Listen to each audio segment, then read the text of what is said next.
जय हिंद मित्रांनो, एक्झाम जागरवर तुम्हा सर्वांचं पुन्हा एकदा स्वागत आहे.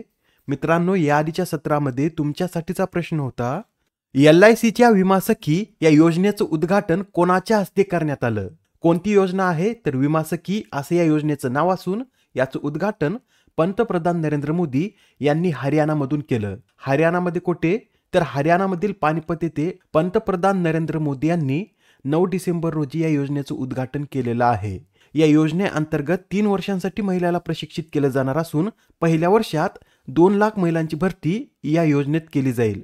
ज्या महिला विमा सखी बनतील त्यांना यात स्टायपंड देखील मिळणार आहे.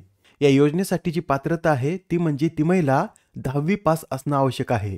यासच या योजनेत 18 ते 70 वयोगटातील महिला सहभागी होऊ शकतात. फक्त यात एक अट आहे की LICचे विद्यमान एजंट किंवा सेवानिवृत्त LIC कर्मचाऱ्याचे नातेवाईक या योजनेत सहभागी होऊ शकत नाहीत. या विमा सखी बनणाऱ्या महिलांनी जर किमान 24 पॉलिसी विकल्या तर त्यांना पहिल्या वर्षी 48,000 रुपयाचं कमिशन मिळणार आहे. यासच पहिल्या वर्षी 7,000 रुपयाचं स्टायपंड त्यांना मिळेल.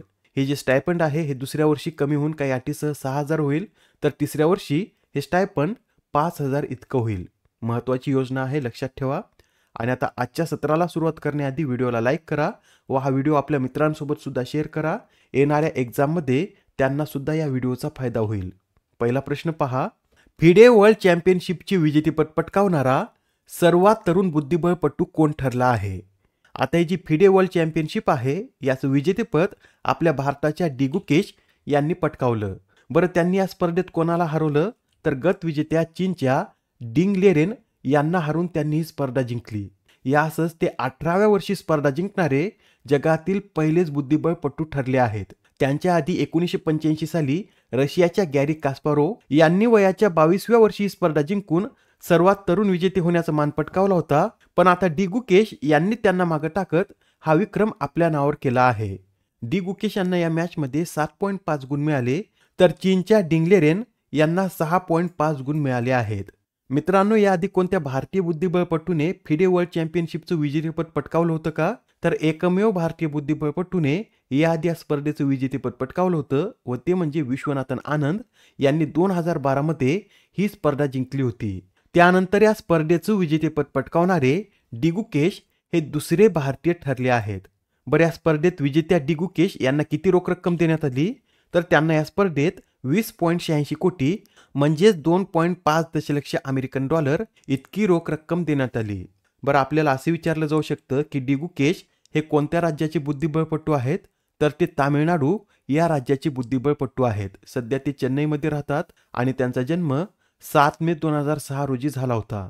यंदाच्या या फिडे वर्ल्ड चॅम्पियनशिपचं आयोजन कुठे करण्यात आलं होतं? तर सिंगापूर येथे या स्पर्धेचं आयोजन करण्यात आलं होतं. मित्रांनो, ही सुद्धा अत्यंत महत्त्वाची न्यूज आहे. येणाऱ्या प्रत्येक एक्झाममध्ये या न्यूजवर तुम्हाला एक प्रश्न पाहण्यास मिळेल. त्यासाठी या न्यूज संबंधित जे पॉईंट सांगितले आहेत ते व्यवस्थितरित्या नोट करून घ्या. नेक्स्ट क्वेश्चन पहा, खेलो इंडिया विंटर गेम 2025चं आयोजन कोठे करण्यात येणार आहे?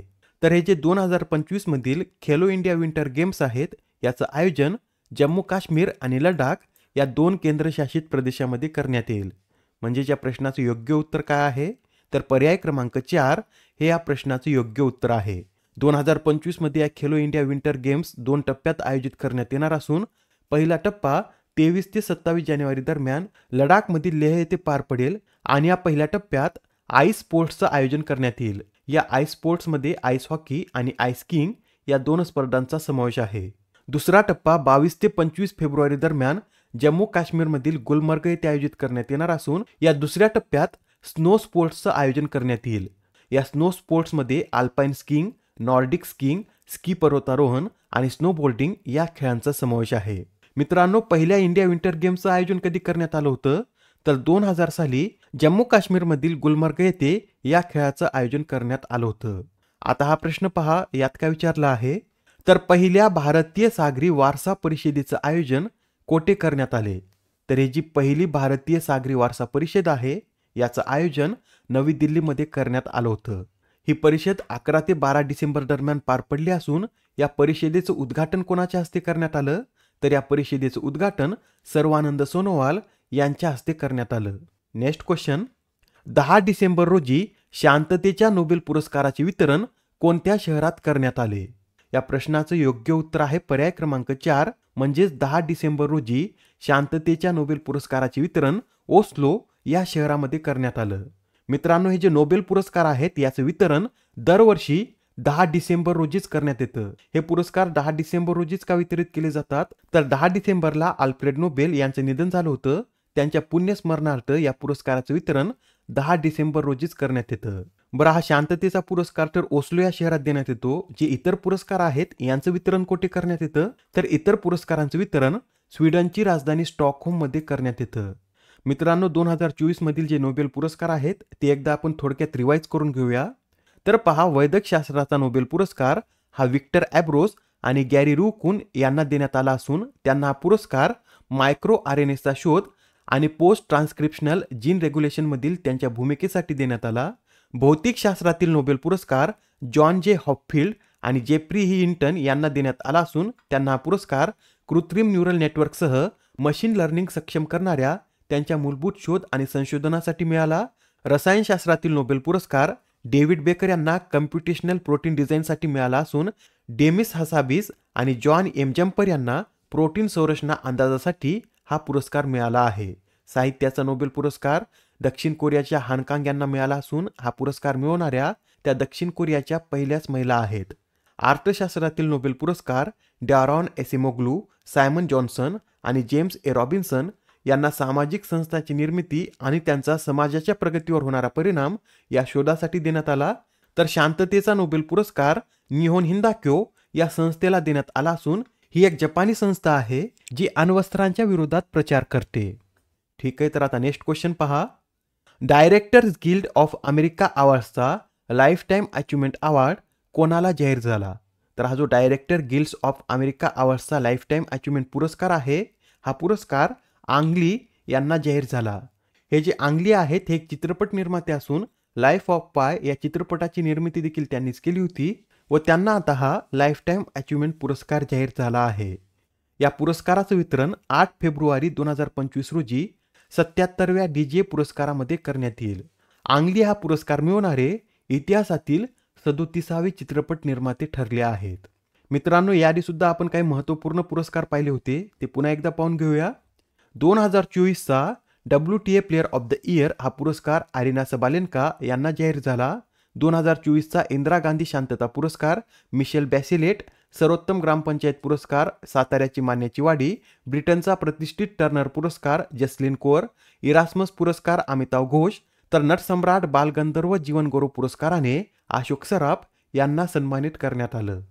आता हा प्रश्न पहा. 10व्या जागतिक आयुर्वेद काँग्रेसचं आयोजन कोणत्या राज्यात करण्यात आले? मित्रांनो, या आयुर्वेद काँग्रेसची 10वी आवृत्ती असून याचं आयोजन उत्तराखंडमध्ये करण्यात आलं. उत्तराखंडमध्ये कुठे? तर उत्तराखंडमधील डेहराडून येथे 12 डिसेंबर पासून ही परिषद सुरू झाली ते 15 डिसेंबर पर्यंत ही परिषद चाललेली आहे. या परिषदेचं उद्घाटन उत्तराखंडचे मुख्यमंत्री पुष्कर सिंह धामी यांच्या हस्ते करण्यात आला असून यंदाच्या या परिषदेची theme digital health and Ayurveda perspective अशी आहे. या परिषदेचं आयोजन कोणाद्वारे करण्यात आलं? तर केंद्रीय आयुष मंत्रालय आणि जागतिक आयुर्वेद फाउंडेशनद्वारे या परिषदेचं आयोजन करण्यात आलं. बरं, पहिल्या आयुर्वेद परिषदेचं आयोजन कधी करण्यात आलं होतं? तर 2002 साली या परिषदेच्या पहिल्या आवृत्तीचं आयोजन केरळमधील कोची या शहरात करण्यात आलं होतं. Next question.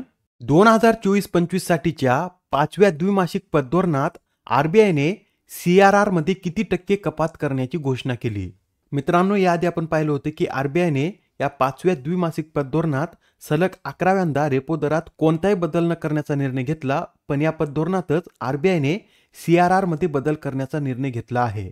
या निर्णयानुसार आरबीआय CRR मध्ये 0.50% कपात करणार आहे. ही जी 0.50% कपात आहे ही 2 टप्प्यात करण्यात येईल. पहिल्या टप्प्यात 14 डिसेंबर पर्यंत CRR मध्ये 0.25% कपात करून CRR हा 4.25% इतका केला जाईल. त्यानंतर 28 डिसेंबर पर्यंत हा CRR अजून 0.25% कमी करून 4% पर्यंत आणला जाणार आहे. या निर्णयाबरोबरच आरबीआयने अजून एक महत्त्वपूर्ण निर्णय घेतला असून तो निर्णय कोणता? तर आता बँक कोणत्याही हमीशिवाय प्रति शेतकरी 2 लाख रुपयापर्यंतचे कृषी कर्ज देऊ शकणार आहे. यापूर्वी ही कर्ज मर्यादा 1,60,000 रुपये होती. त्यात वाढ करून ही मर्यादा 2 लाख रुपये करण्यात आली आहे. येथे CRRचं फुल फॉर्म सुद्धा नोट करून घ्या. CRR म्हणजे कॅश रिझर्व्ह रेशो व प्रत्येक व्यापारी बँकेला स्वतःजवळ जमा झालेल्या एकूण ठेवीपैकी काही प्रमाणात ठेवी ही RBI कडे रोख पैशाच्या प्रमाणात ठेवावी लागते व त्या प्रमाणालाच CRR असे म्हणतात. CRRचा उपयोग पत नियंत्रणाचे साधन म्हणून देखील केला जातो. तो कसा? तर पहा, RBIने जर CRRच्या दरात वाढ केली तर बँकांना RBI कडे जास्त पैसा ठेवावा लागतो. म्हणजेच बँकांकडे जी रोख रक्कम होती ती कमी होते. त्यामुळे बँका कमी कर्ज देऊ शकतात आणि अशा प्रकारे पत संकोच घडून येतो. त्या उलट जर CRR कमी केला तर बँकांना RBI मध्ये कमी निधी ठेवावा लागतो व त्यांच्याकडील जे पैशाचं प्रमाण आहे ते वाढतं आणि बँका जास्त कर्ज देऊ शकतात.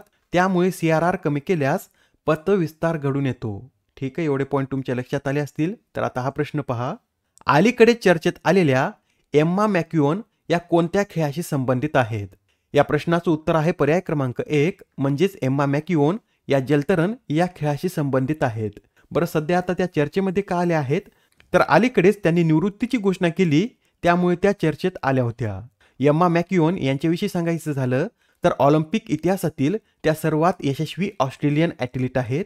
त्यांनी 3 ऑलिम्पिक खेळामध्ये एकूण 14 पदके जिंकली असून 2020च्या टोकियो ऑलिम्पिकमध्ये त्यांनी 7 पदके जिंकली होती व अशी कामगिरी करणाऱ्या त्या इतिहासातील पहिल्याच महिला जलतरणपटू ठरल्या होत्या.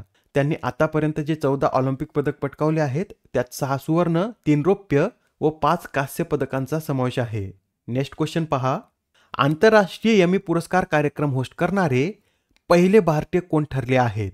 तर आता हा जो आंतरराष्ट्रीय यमी पुरस्कार आहे हा कार्यक्रम होस्ट करणारे पहिले भारतीय हे वीरदास ठरले आहेत.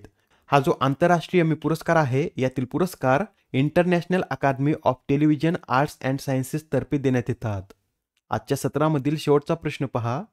राजस्थान राज्याने खालीलपैकी कोणत्या तारखेस प्रवासी राजस्थानी दिवस साजरा करण्याची घोषणा केली? तर आता राजस्थान सरकारने 10 डिसेंबर हा दिवस प्रवासी राजस्थानी दिवस म्हणून साजरा करण्याची घोषणा केली. अलीकडेच राजस्थानमध्ये रायझिंग राजस्थान ग्लोबल इन्व्हेस्टमेंट समिटचं आयोजन करण्यात आलं होतं व या समिटचाच एक भाग म्हणून 10 डिसेंबर रोजी राजस्थान प्रवासी संमेलन सुद्धा आयोजित करण्यात आलं होतं व या संमेलनामध्येच राजस्थानच्या मुख्यमंत्र्यांनी ही घोषणा केली आहे. बरं, आता तुम्ही कमेंटमध्ये सांगा की 18वा प्रवासी भारतीय दिवस हा कोणत्या राज्यात आयोजित केला जाणार आहे? आजच्या सत्रामधील तुमच्यासाठीचा प्रश्न पहा. गोल्डन ग्लोबसाठी नामांकन मिळवणारी पहिली भारतीय कोण ठरली आहे? आता या प्रश्नाचं उत्तर कमेंटमध्ये देण्याचा प्रयत्न करा. उत्तर चुकलं तरी काय हरकत नाही, कारण ज्यावेळेस तुम्हाला या प्रश्नाचं योग्य उत्तर माहित होतं त्यावेळेस हा प्रश्न तुमच्या दीर्घकाळापर्यंत लक्षात राहतो. तर आता पुढच्या सत्रामध्ये पुन्हा भेटूया. धन्यवाद.